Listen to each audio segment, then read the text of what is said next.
आप सभी का स्वागत है पहाड़ी ट्यूटर चैनल में। मैं हूं अक्षत बिष्ट। जैसा कि आपको पता है, हमने इस चैनल पे इंडियन कॉम्पिटिटिव एग्जाम के लिए हॉलिस्टिकली प्रिपरेशन स्टार्ट की है। जैसे कि आपको पता है, हमने अभी तक पॉलिटी सब्जेक्ट कंप्लीट किया है, जिसके हमने वेरियस क्वेश्चन प्रैक्टिस भी की है, वेरियस आर्टिकल्स के बारे में पढ़ा है, वेरियस शेड्यूल्स के बारे में पढ़ा है और वेरियस पार्ट्स के बारे में पढ़ा है। वैसे ही अब हमने यस्टरडे हमने अपना एक नया chapter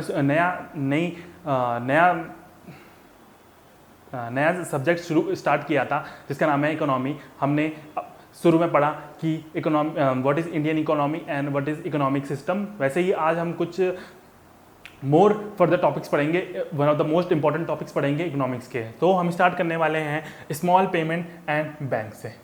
In 2014, the RBI issued the draft guidelines for the setting up small banks and payment banks, and guidelines said both are niche and differentiated banks right common objective. Basically, RBI make two bodies. One is a small bank and one is a payment bank for the help for giving the beneficial for individuals, for citizens, basically. In 2014, okay. Now, what are small financing banks?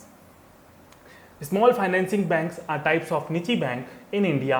Banks with small finance license can provide basic banking service for acceptance.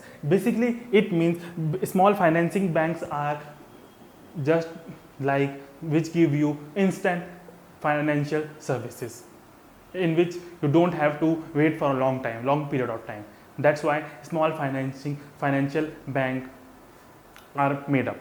Okay. The aim of behind these banks to provide financial inclusion to section of economy not being served by other banks, such as small bank units and small marginal banks, micro, small industry and unorganized sector entities. Okay. Now we will learn about what is payment bank. Payment bank are those banks which aims is to make instant accounts of an individual, so that they can use it for small payments and for saving, or you can say for deposits. But it has a limit of 1 lakh as per RBI guidelines. RBI can increase the amount if on the demand of individuals. Okay. But the basic main goal of this payment bank are to just making accounts of individual who are daily wage workers or shopkeepers or small industrials for them. Okay. So, but the cons of this payment bank is that he cannot provide you credit card or loans. Okay. Remember this, he cannot provide you credit cards and don't give you loans. Now we will learn about cooperative banks. As I taught you in a previous video that what are commercial banks. The main goal of commercial banks is that to earn profit for themselves. They don't have other goals. But the government, or you can say RBI make a cooperative banking system which main goal is that to provide a cooperation or a good relation with individuals. They don't have any aim to earn profit. Basically, these are government controlled bodies. ठीक है, cooperative banks. Bank in India can be classified under two heads of commercial bank and cooperative bank. As I mentioned that commercial banks are those banks which aims to earn profit, but the cooperative banks don't have any aim to earn profit. They have aim to maintain cooperation with individuals or their customers. While commercial bank, nationalized bank, state bank and group sectors and a regional bank. Now moving to our second slide, rural banks. We are studying about rural banks. Okay, cooperative banks. Accounts for an overwhelming shares of banking business. Cooperative banks are also play important roles. Okay. Now we will learn about urban cooperative banks. Urban cooperative banks are those banks which are in metropolitan cities or which basically are in cities. Okay. Urban cooperative banks are scheduled and non-scheduled. Banking activities of urban cooperative banks are monitored by RBI. Remember this. Okay. and now we will learn about rural cooperative banks. Basically, rural cooperative banks are those banks which are made in villages or small towns, okay, to provide a better facility to their customers, okay, so that individuals or customers can individual and customers get good service and get a close relationship with finance basically. Now this is not that important, but we will learn about Mudra, Micro Unit Development and Refinance Agency. Pradhan Mantri Mudra Yojana is a scheme launched by Honorable Prime Minister on 8 April 2015. Remember this date, for providing loans non-corporate, non-farmers, non-farm small micro enterprises. Basically, the main goal of this Mudra, it is an you can say it is a scheme which is launched by Prime Minister to provide loan for non-corporates, non-farm small and micro enterprises. It means to help them to be developed. Also, okay. Now the product design under this they classify into 3 groups. One is Shishu, second is Kishore, third is Tarun. In first category they provide 50,000 loan and up to 50,000 loan, and in second they provide 50,000 to 5 lakh loan, and in third scheme they will provide 5 lakh to 10 lakh rupees loan. Okay.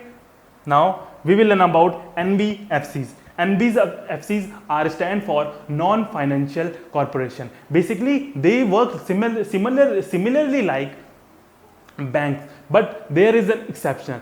They do all the works like bank, investment, and providing you loans and all things, and other financial services. But there is an glitch, and you can say there is a difference.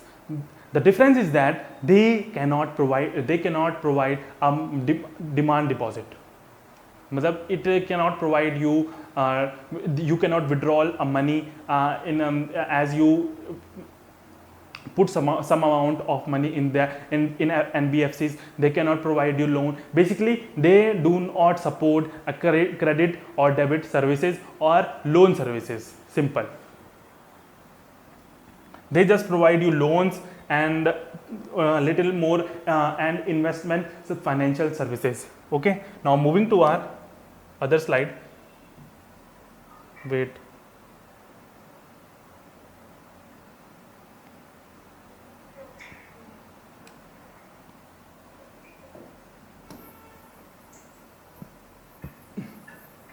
Just read this about the NBFCs and just little go through by it. Okay. Just you have to remember that NBFCs do not provide you credit service, basically credit and debit service. Okay. Now we will learn about NABARD. NABARD is stand for National Banks for Agriculture and Rural Development. Basically, as you know that RBI is banking of bankers or a main bank which controls or audits or report of other banks. Smaller, it means smaller banks. But NABARD is the bank which control. NABARD is also a banker of bank, but for RRBs, regional rural banks. Basically, it controls and audit and see the financial services of RRBs, regional rural banks, which are made for a small towns or small areas development. Okay. NABARD was established on recommendation of B. Sivaraman Committee on 1982. Remember this date. Okay. NABARD is set up on July 1982 by an act of Parliament to take over the functional of ARDC and the refinance functioning of RBI in relation to cooperative banks and RRBs. Okay. Deputy Governor of RBI is appointed as a chairman of NABARD. Please remember this also. As I already teach you about the functioning of NABARD, just go through this. Basically, it gives the services to RRBs. It check the reports and audits of the RRBs basically. Okay. Now you can read about the Pradhan Mantri Jan Dhan Yojana. These are all schemes which made for the individuals for their development and all. Just go through it. Okay. Now we will learn about money. Money basically is a mean of payment. If we want something, we use something to get that thing. We have to give them as a mode of payment. As in our ancient time, there is a barter system in which we exchange good in exchange of good. It means you have to give them something. If you have wheat, and you have to give them wheat in exchange of rice. That is barter system. But as we get modern, we use metallic money, then we use paper currency, then we use plastic money, and now we are using cryptocurrencies. That is money. Okay, barter system. The introduction of money as a medium of exchange was one of the greatest invention of mankind. Before money was invented, exchange took place by a barter. As I already explained you that what is barter, that is commodities and service were directly exchanged from other commodities and service. But there is an cons of this barter system. There is a lacking of coincidence. Means a person who is exchanging rice, he only want wheat in exchange of rice. You cannot give him stones or prominent stones or luxury stones in exchange of that wheat. That is called double coincidence, lacking of double coincidence. Okay. Now we will learn about metallic money. Basically, metallic monies are those money which we use metal as a mode of payment, just like gold coins and silver coins. Okay. Now paper currencies. Paper currencies are those which we are using in nowadays in present. 100 rupees note, 10 rupees note. Okay. Now plastic money. Frequently asked in your exams, what is plastic money? Basically, plastic monies are debit card and credit card. Okay, just remember this. And fourth one, last one is cryptocurrency. Cryptocurrency are decentralized money. And now you say that what is decentralized money? Basically, decentralized money are those money which is not governed or headed by any government or any country. It is free flow money which is circulating in internet. Basically, it is digital money. Okay, and it very secure money. No one can hack it or put virus in it. Okay, for example, Bitcoin, Ethereum, Shiba Inu, these are all cryptocurrencies. Okay, now important concept of money, barren money. Money which is not earning by any interest, that is called barren money. Money which not invested anywhere, a money which we kept in safe and deposit, that is called barren money. It means a money which is not providing you. And let me explain you with an example. When you put your money in banks, they will provide you interest. That is not a barren money. If you put your money in your pockets, it doesn't provide you interest. That is barren money. Okay, if you put your money and deposit in digital lockers, then it will not provide you interest. That is barren money. Okay, now fiat money. Fiat money, you can say that money, notes and coins, that is fiat money. Now I will tell you that more than 2 rupees note and more than it, or 10 rupees note, 1000 rupees note, 50 rupees note, 500 rupees note and 100 rupees note are all made by RBI and issued by RBI. Okay, but the coins minted by finance ministry and 1 rupee note also made by finance ministry. Remember this. Okay, supply of money. Basically, supply of money is that money which is supplying in our economy. That is supply of money. That's it. Don't make it such a rocket science what is supply, and don't go deep in depth. Just remember this: supply money is that which is circulating in our economy. Okay. Now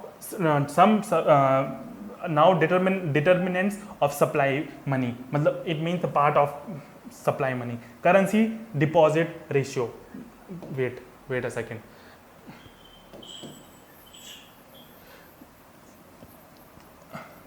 Currency deposit ratio is that a money which is in your hand and a money which is in your deposit. That is a currency deposit ratio. Basically, a money is in your hand and money is in your deposit. That is currency deposit ratio. Now reserve deposit ratio. Basically, reserve deposit ratio and cash reserve ratio are both similar.